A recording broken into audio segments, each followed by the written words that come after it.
ప్రభునందు ప్రియులైన మీకందరికీ యేసుక్రీస్తు ప్రభువారి నామములో శుభవందనాలు తెలియజేస్తూ ఉన్నాం.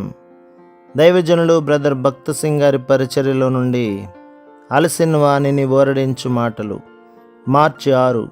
నశించిపోవు సువర్ణము అగ్ని పరీక్ష వలన శుద్ధపరచబడుచున్నది గదా, దానికంటే అమూల్యమైన మీ విశ్వాసము ఈ శోధనల చేత పరీక్షకు నిలిచినదై యేసుక్రీస్తు ప్రత్యక్షమైనప్పుడు మీకు మెప్పును మహిమయు ఘనతయు కలుగుటకు కారణమగును.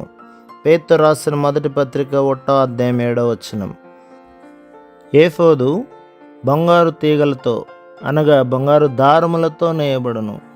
మొట్టమొదటిగా బంగారము కరిగింపబడి 7 సార్లు శుద్ధి చేయు అగ్ని ద్వారా వెళ్ళవలెను. క్రిందనున్న అగ్ని బంగారమును కరిగించును, దానిపైని అగ్ని బంగారములోని కల్మషమును తొలగించును. అదేవిధముగా శ్రమలు హింసలు అను అగ్ని విశ్వాసి జీవితమును శుద్ధి చేసి దేవుని మహిమ కనబడునట్లుగా చేయును. కాబట్టి లోకము చేత నీవు తృణీకరించబడి ద్వేషించబడి హింసించబడిన ఎడల ఆశ్చర్యపడకము. నిన్ను స్వచ్ఛమైన బంగారముగా చేయగోరు దేవుడు నీ జీవితములో అగ్ని వంటి అనుభవములను అనుమతించును. పోత పోయబడిన బంగారము సుత్తెతో కొట్టబడి బంగారపు పలకగా చేయబడును. తర్వాత అది సన్నని తునకలుగా చేయబడును.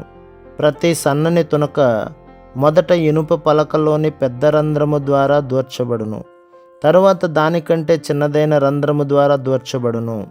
ఈ విధముగా అది ఆ ఇనుప పలకలలోని అన్ని రంధ్రముల ద్వారా దూర్చబడి చిట్ట చివరకు అతి చిన్న రంధ్రము ద్వారా దూర్చబడి బంగారు దారముగా బయటకు వచ్చును.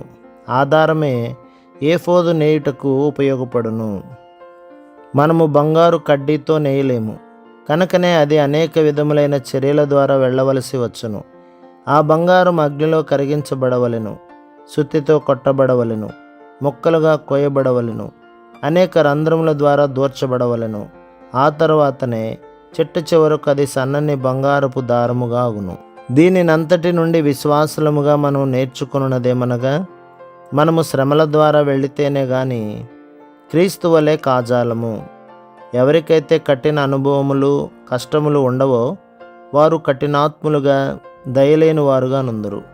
వారు సాత్వికులుగా దీనులుగా దయగలవారిగా ఉండరు. కనుకనే వారు యేసుక్రీస్తు ప్రభు యొక్క సుగుణములను కనపరచలేరు. వారు కష్టముల ద్వారా వెళ్ళిన తర్వాత సాత్వికులుగా దీనులుగా నగుదురు.